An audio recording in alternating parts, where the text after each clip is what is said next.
Seguinte, estamos aqui para falar de The Batman e da sua principal polêmica até o momento.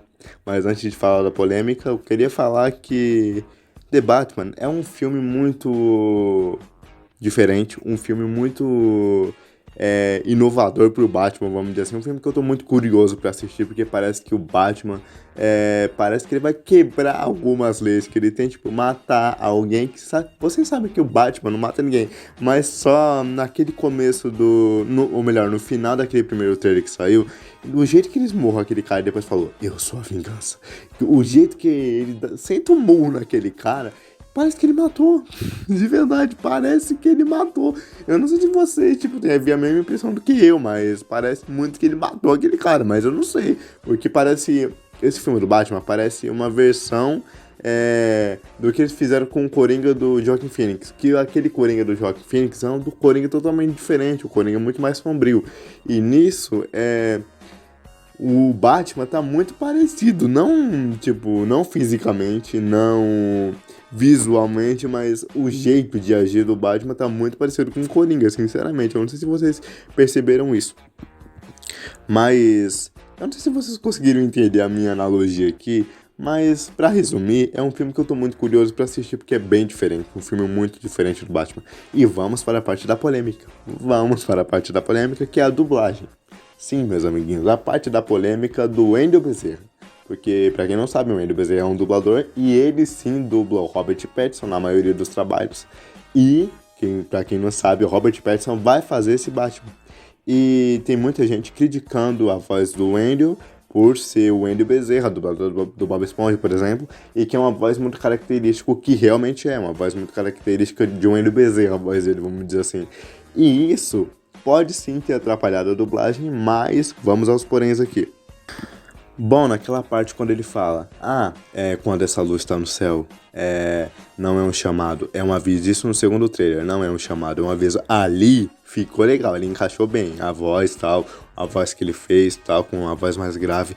Mas, porém, quando ele faz, quando ele tá conversando, não lembro com quem é agora, mas ele grita, o que você fez? Aí nisso, a voz dele já fica muito característica. Eu não entendi essa, mas a voz dele, quando ele grita, quando ele sobe a voz, fica muito característica, fica com o sotaque dele, vamos dizer assim. E isso entrega muito que é o Wendell Bezerra, entende? E isso, às vezes, tipo, descaracteriza um personagem, mas eu não tô falando que ficou ruim, não ficou ruim a dublagem. Mas, porém, a voz do Wendell Bezerra é muito característica. Por exemplo, sabe Enrolados, da Disney, de 2012 e tal? Você sabe muito bem que quem dublou o Flynn Rider foi o Luciano Huck, porém, eu não gosto da dublagem do Luciano Huck, por quê?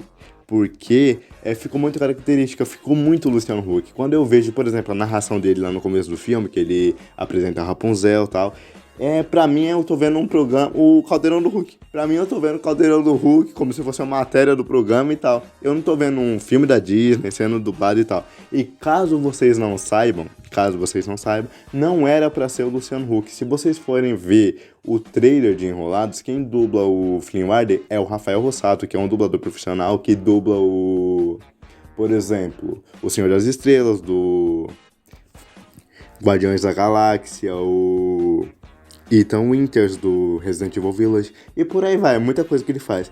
E era pra ser ele, só que a Disney quis o Luciano Huck. E detalhe, não teve direção na parte da dublagem do Luciano Huck, porque ele não quis, ele só chegou, fez o trabalho dele e saiu fora.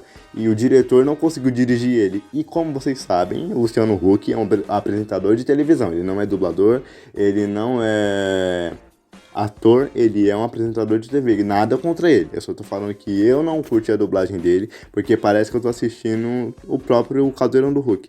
E nisso, muita gente tá com medo de que aconteça isso com o Robert Pattinson, com o Batman e tal. Da dublagem não ficar boa por conta da voz do Wendell Bezerra ser pouco Batman e mais Bob Esponja e ser muito característica. Mas, como ele mesmo diz, ele não sabe se ele vai fazer o personagem. Ele não sabe. E você já pega um exemplo do próprio Rafael Rossato que eu acabei de falar. Como eu falei, tá certo. Ele dublou o trailer, mas ele não fez o filme. Você não pode falar, é o Wendell Bezerra que vai dublar por causa que ele dublou o trailer. Não. Ele não tem certeza, ele dublou o trailer, mas ele não sabe se ele vai fazer o filme. Aí isso quem vai decidir é a Disney, entendeu? A Disney não, desculpa, a DC. A Disney era no caso do Rafael Rossato. Mas quem vai decidir é a DC, se vai ficar ele ou não, entendeu? Aí isso é isso, galera. Na minha opinião, algumas partes ficou boa, outras partes ficou esquisita a dublagem do Wendel Bezerra por causa da voz dele, que é muito característica. Como eu falei, na parte que ele fala que a luz é um chamado, não é um chamado, é um aviso, tal, esses negócios, ali ficou legal, que ficou uma voz grave, uma voz de Batman. Agora na parte que ele grita, o que você fez? Ficou muito Wendel Bezerra. Mas é uma coisa, tipo, que você só pode julgar assistindo um filme. Porque no trailer o Batman fala pouco, ele fala bastante, fala, mas como eu falei, a parte que ele fala com a voz grossa, a voz pra baixo, tá, ficou legal. A voz ali ficou legal. Agora quando ele sobe o tom, fica esquisito. Não entendi por quê. Lembrando que o esquisito eu tô falando da voz dele ser muito característica e entrega que é o Wendel Bezerra que tá fazendo, entendeu? É isso que eu tô falando. Não é que ficou ruim, não é isso. Bom, galera, aqui foi Murilo, esse foi mais um vídeo sem dublagem e eu fui!